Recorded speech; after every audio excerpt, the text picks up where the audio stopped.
Welcome to the Wise and Happy Life podcast, where ancient wisdom meets modern science, and mindfulness, philosophy, and happiness practices blend with neuroscience, compassion, and common sense. Hosted by Bob Martin, meditation mentor, happiness coach, trial lawyer, and entrepreneur. This podcast explores how to live with grace, presence, and purpose in a complex world. So, you've just said a whole bunch of things that have got to raise some questions, because we had left the story when you were in a very fast growing large church in the Pacific Northwest, and now you're in Costa Rica extending your porch for another church. I think there's a few commas or semicolons missing in there somewhere. let's take that a piece at a time. So you're in Washington. You were the head pastor, right? Yep. So help us to understand a little bit about what the life of a head pastor of a large growing church looks like, just to put some context to this. A big staff, an efficient congregation. When it's growing, you're doing a lot of fundraising. I was on my third capital campaign. And,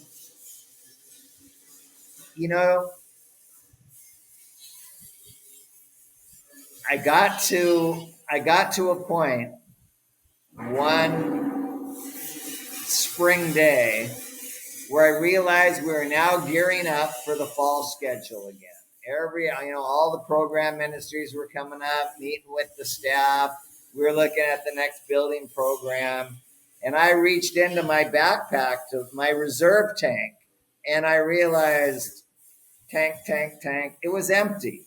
I just felt like I had said everything that I can say to this group of people. I've done everything I can think of to do. And when is it just kind of enough? When can I take my foot off the pedal and relax a little? And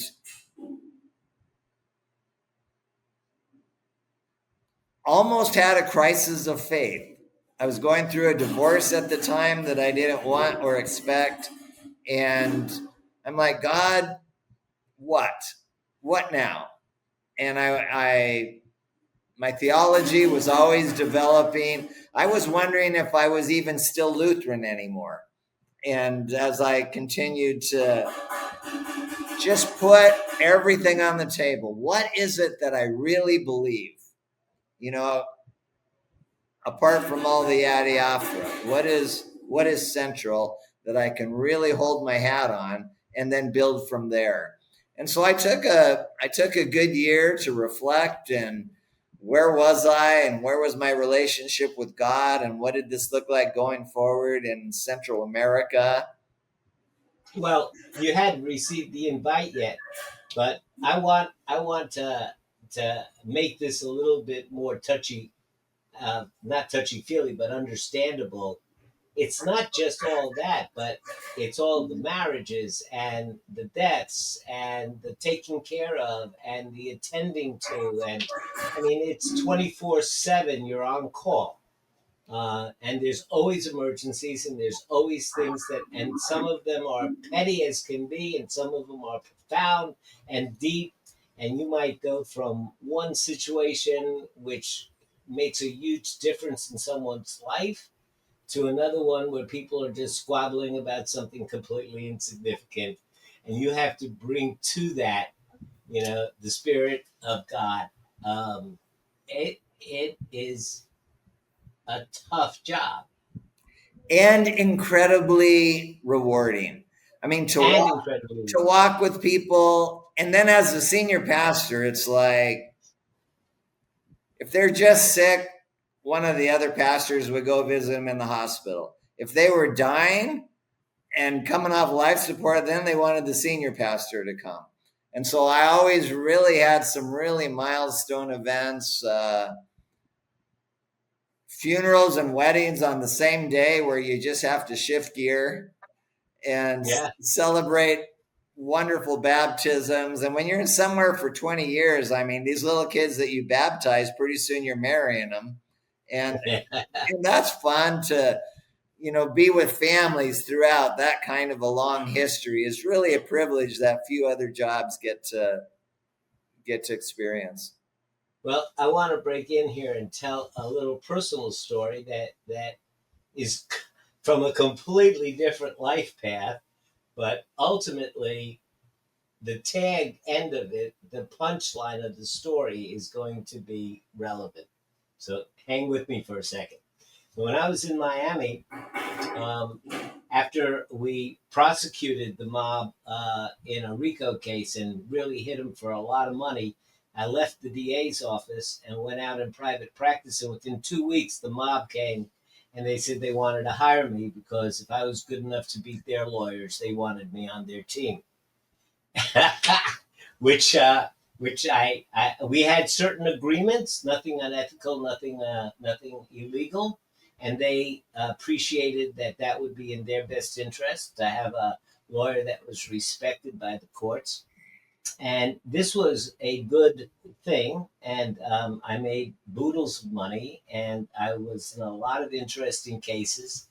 And one of the things that I always tell people who are lawyer wannabes is one of the cool things about being a lawyer is you get to walk through the door that says authorized personnel only.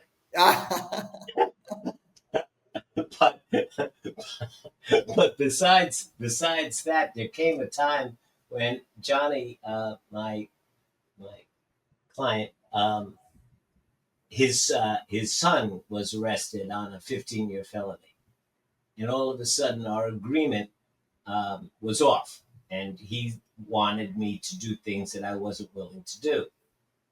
So it seemed like the best resolution to the problem.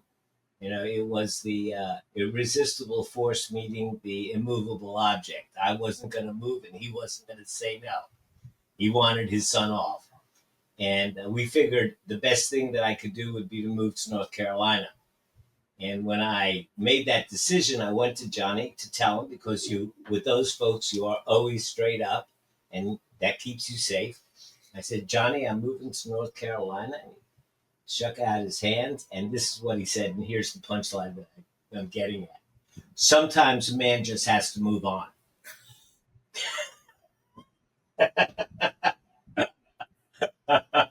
Sometimes a man just has to move on. Yeah, I think that's well said, and I could have probably related to that in 2010. So you had an opportunity to come to Costa Rica to open up a retreat center, which you did. And even though it was going to be a retreat center, you still managed to get a little corner of it and make a church there under the trees in the open air. Yes, we did, in a little park-like setting. We met outdoors because it rarely rains in the morning here, as you know, and so I think in all those years there was only 1 or 2 Sunday mornings that it actually rained. Mm-hmm. And then along came COVID. So can I ask, how old are you now? I'm going to be 68 next month on the same day that we open our new church. Happy birthday. Thank you. Yeah, happy birthday. So you've had one experience or another, but here at 68 years of age, you are taking on the job of starting a new church. And the name of the church is Garden of Grace. Garden of Grace Church, because we're meeting right in a garden area that was created by a friend of mine for her deceased husband, a memorial garden that is just grand and beautiful and will be a great venue for our church right across the street from the beach. Now, you were a little hesitant to take this on. I was. In fact, I took some time and tried just retirement life. Playing tennis and pickleball every day and going to the beach and just kind of working on my house and being retired. And still, I think it was especially in my tradition, the way that we receive calls, the way that God calls us into ministry, often is through other people, like my youth pastor, through other people in our lives that said, you should do that. And there was a number of people that were saying, Alan, you need to preach again. You need to open up a church. You need to, there's a lot of us that really, miss what you do and the way that you facilitate, our connection and walk with the Lord. And so it's through really those words from other people that I thought, there really is a niche for us. And so we started. Soon as I kind of said, well, okay, I think I'm open to that, to God, doors just started opening from our venue to the porch construction to teamwork, people getting involved. I've got other pastors on the team now that are working with me, and it is just coming together, Bob. And I'm so excited because there are these little areas of confirmation along the way that says, you're going in, this is right. Mm-hmm. Messages of confirmation. Yeah. That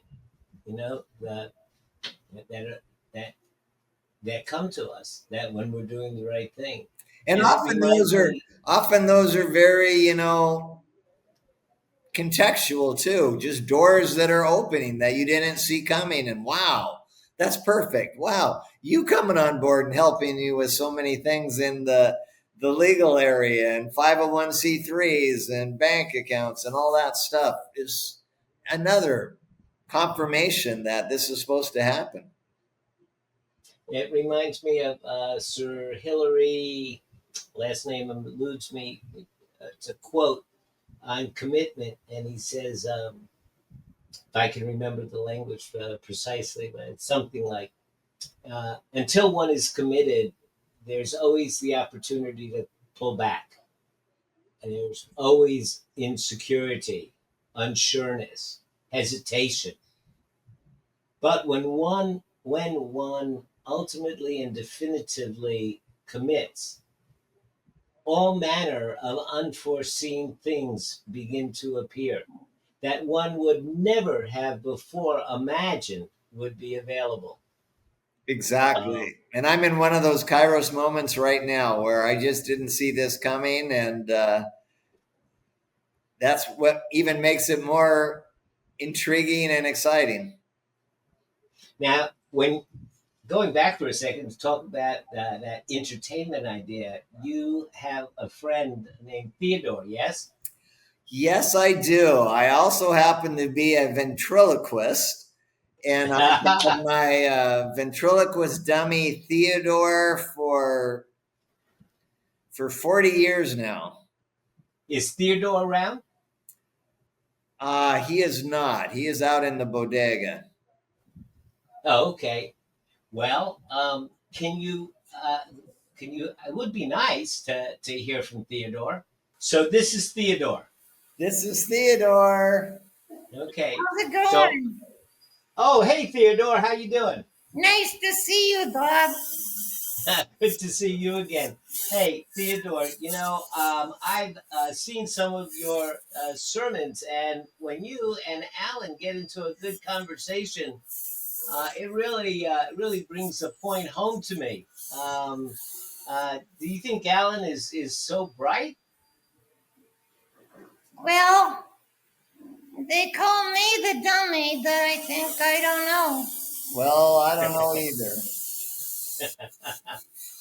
So, what was one of your favorite conversations that you had with Pastor Allen while you were on giving a sermon? Well, we would often have a special time during the church service where we invite the little children to come forward, and they would gather around up front by the altar, and we would have often a little song or tell a story. We could do a song. A song, but we don't have. Yeah, let's do it. What song do you want to do? I don't know. Do you want to sing? Maybe Bob will sing with us. Sure. How about we would do something like, okay, if you're happy and you know it, clap your hands. And it would go, if you're happy and you know it, clap your hands. If you're happy and you know it, clap your hands. If you're And then I would go, stop the music. Because I can't clap my hands. See, they just go, doop. So then we'd sing, if you're happy and you know it, stomp your feet. And then we get through the verse, and Theodore, stop the music. Because my feet don't hit the floor. No, they don't. So then I would invite Theodore to do, well, why don't you lead the song, and then we'll just do whatever you do. And then I go, if you're happy and you know it, go like this.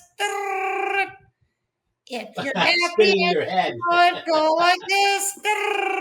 And then I would have to say, stop the music, Theodore. We can't spin our heads around. We can't do that. So how does it feel to not be included? And then we talk about getting left out and not being invited or included. And so then we would think of something we could all do. And that might be like raise your eyebrows or wink or say amen if you're happy and you know it. Say amen. And that might be an example of how it would go. Oh, I think that's just the best. That's just the best. And, that's not just for kids. How many of us go through life, feeling blue, feeling uninvited, feeling as outsiders and the like. And it reminds us to take care of those that are a little less able than the rest of us. And then Theodore's shtick, being a dummy, watch it, would be I would tell a Bible story and he would never get the point. He would always kind of miss it. He would get close, but Can you give an example? And then it would be an example of me getting to explain what that really meant. We would tell the Good Samaritan story. Okay, well, let's do it. And we would even act it out. And I would let Theodore be the one that was beaten up and left on the side of the road. And then we might have different people that came by and didn't want to help him. And then finally the Good Samaritan came by, and it was we had clothes. I'd dress up the kids, and it would be the kid that had the raggedy clothes and looked like not someone you would want to spend time with. And he was the one, and we'd pick Theodore up and take him to the hospital. And so it's a little spontaneous improvisational skit of the Good Samaritan that would help them remember the story. Okay. Yeah, I think that it's just a wonderful aspect. And the idea of having a dialogue as part of the sermon, really maps onto the way a lot of us learn more. If we're just listening to somebody, we actually have a dialogue going on. The only problem is that our internal dialogue sometimes gets in the way of listening to somebody that's speaking regularly. But when you're listening to a dialogue, it somehow captivates your internal world so that you can hear, it's almost as if the things that you want to say are said by the dummy, and then the answers and the conversation that goes back and forth, it helps to quiet the internal noise so that you can listen to it and it hits more deeply. Exactly. At least that's been my experience of it. Yeah. So what exactly are we doing here? Well, this is Bob's podcast. On what? It's his happiness podcast, and we're all learning how to be happier and what is the meaning of happiness. Mm-hmm. So, here's a little song I wrote. Come on, you stole it, note for note. Don't worry, be happy. So let's, Alan, let's go back to a little bit of a conversation. Can I go? Yes, you can. Yeah, you can go. Thank you, Theodore. Oh, it was too fun. I like Bob. I know. All right. Thank you. Thank you, Theodore. So, Garden of Grace Church. Let's talk about the church a little bit. Now, like you mentioned, I'm a little involved in that because from the legal end, there's certain things that need to be done. But you're looking at it much more from the spiritual mission, vision end of it, um, and one of the things from my traditions that is true. They say always that the first three steps of any journey are the most important. And so setting the stage and setting the scene and setting the mission. And Stephen Covey says, always begin with the end in sight. Know where you're going when you're going to start something. And the tone that you set at the beginning and the culture that you begin to want to develop in the beginning is so important to how something grows and develops and is nurtured. So, what is your idea of the culture that you want to grow at Garden of Grace Church? That's a great question, and it's so important because often when you think about starting a non-denominational church or multi-denominational or eclectic, however we call it, there's a tendency to want to go right into doctrine. Well, what is it that we believe? Well, we write our whole, belief statement, or this is our strategy. But the truth is, church culture eats strategy for breakfast every day. That culture, that vibe that is your church is either going to happen by design or by default. And so early on, I want to spend probably even more time than what we believe, because that is going to be nuanced and growing and flexible and shaping all the time. But that vibe, that church culture that we want people to feel when they come, that's one that we're working on now. Mm-hmm. And how do you see that? If you had to start to create a mission or values, let's say values statement, what would you say would be the values of what you foresee the culture evolving into? I think first, right off the top, is one of radical welcome. I would say that would be like hospitality. When you go to somebody's house for a nice dinner, they've cleaned up the place. They might have lit some candles, have some music going. You can smell dinner cooking, and they want you, when you go into their home, to feel welcome. When people come to church, we want you to feel like we did all this for you, to welcome you, to have a message for you, we want you to be a part of our group. So that idea that first time visitors would feel like we wanted them there, no matter who they are, no matter how they're dressed, where they come from, what they look like, what their sexual orientation is, what their belief system is. We're just glad that they showed up, and that needs to come through, I think, first and foremost. And you have, I think there's a doubling down because of the audience that you're looking at. I mean, this is an English language sermon in a Spanish dominated country. So you're going to be dealing mostly with expats and from Canada, North America, England, and even from parts of Europe, but mostly still English speaking. And that's going to be your audience. And these are people who are out of their home environment. And so the idea of being welcome in a strange land even if they have been living there for a while, it's still not what they grew up in. So that whole idea of being welcome is especially important, and having a community. And people are so often a long ways away from their families. There Mhm. are holidays that come along that all of a sudden we're celebrating alone. And building community down here is not as automatic as you think it would be. I mean, you can maybe meet some people in some sporting events or going out on the town to your favorite bar, and you might meet some people there.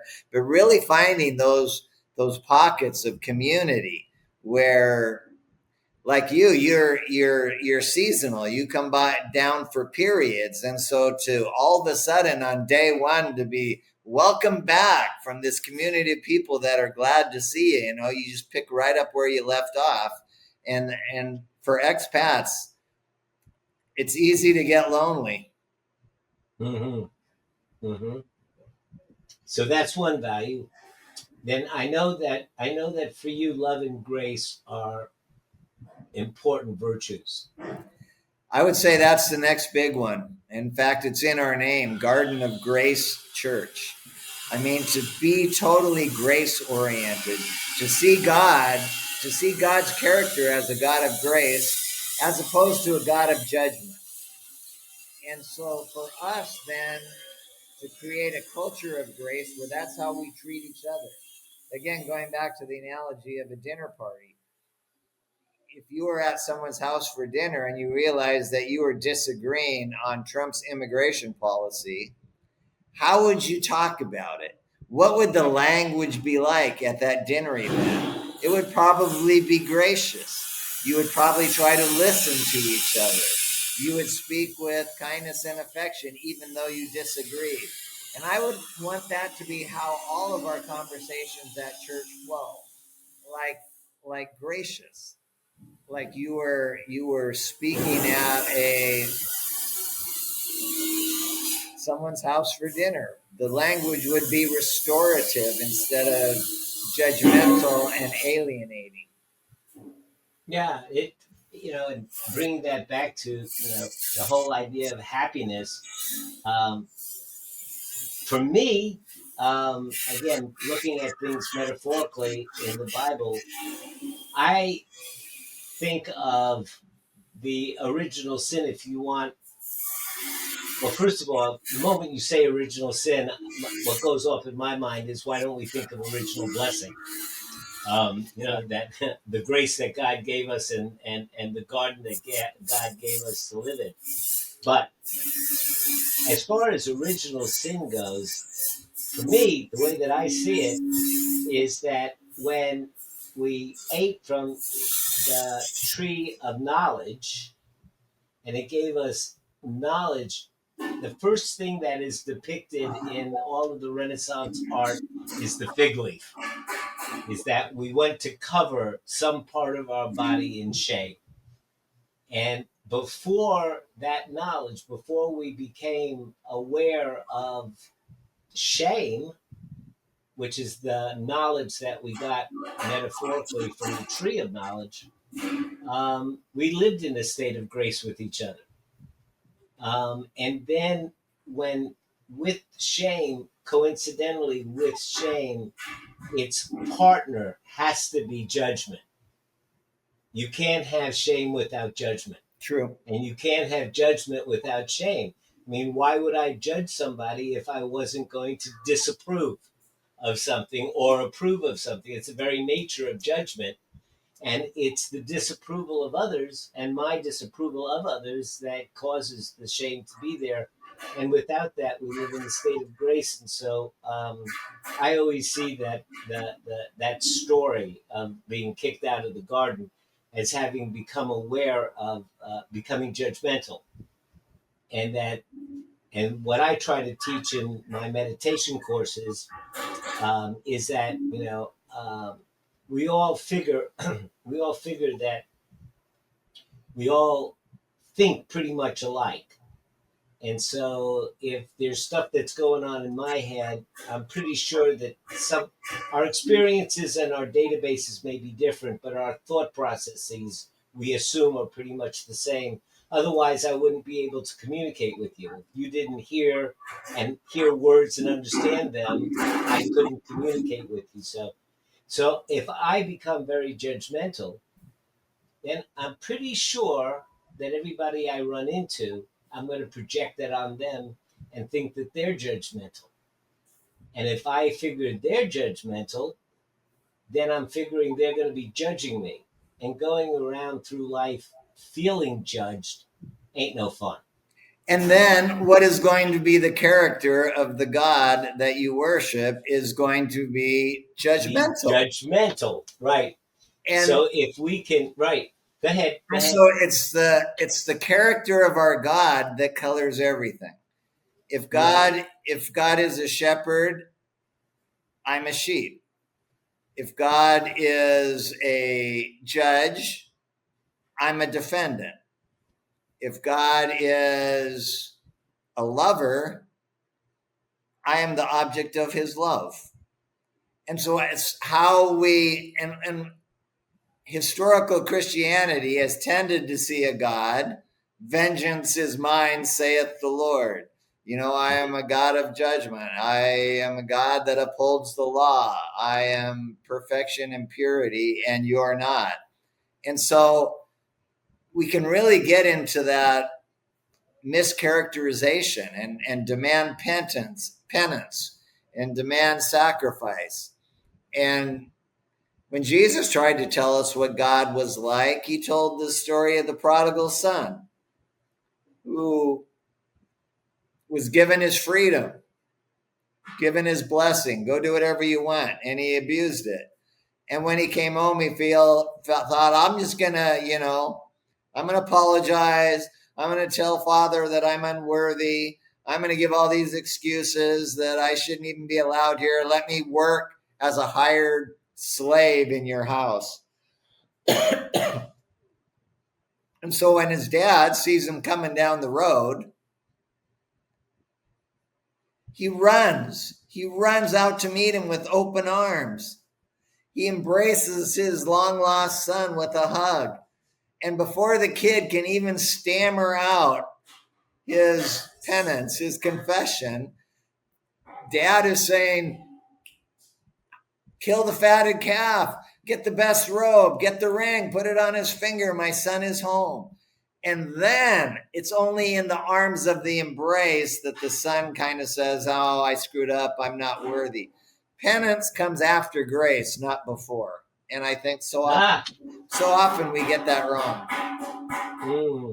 And wow, huge insight there. Penance comes after grace, and like our entire justice and penal system is backwards. And what you're saying is like the Swedish, interesting, the Swedish and system of punishment. When somebody commits a crime and they have to be taken away from the rest of society for a short period of time, they're given a wonderful, comfortable apartment. They're given school books. They get to eat good food. They get to live a very comfortable life in prison. Their prison experiences. And what happens is that through that experience, they exactly what that is. They are given grace, and as a result of their grace, they once embraced in the arm of a loving community, they say, "Gee, I may have screwed up," and their recidivism rate is the lowest in the world. And I think as that translates to to church and to preaching the gospel, fundamentalism is often, associated with fire and brimstone, which basically starts with, turn or burn. And then it's, all right, I'm doing this all to avoid punishment. Rather than, you are loved, you are forgiven, God loves you just as you are. And then Jesus would say, now go and do better. Not in order to get out of hot water, but this is how it is. You are embraced. Now go and do better. Yeah. I have a little theory that at least it's my current working hypothesis, that all these great wisdom teachers, from the Buddha to Gandhi to Jesus, to all the great ones who taught, their teaching was remarkably similar. And um, sometimes I think that they did not come with the purpose of making us better people or creating a better world, but their focus and their intention was just that we be happy. And it just happens coincidentally that the path to happiness is a path of kindness and grace. So So true.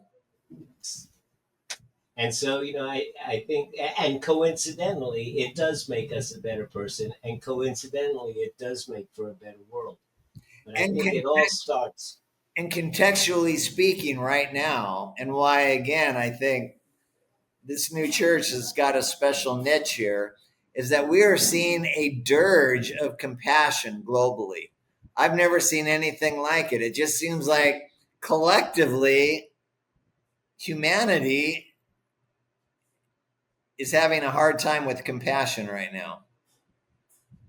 Is having a hard time, but yet you say you see a surge of compassion. No, a dirge. A dirge.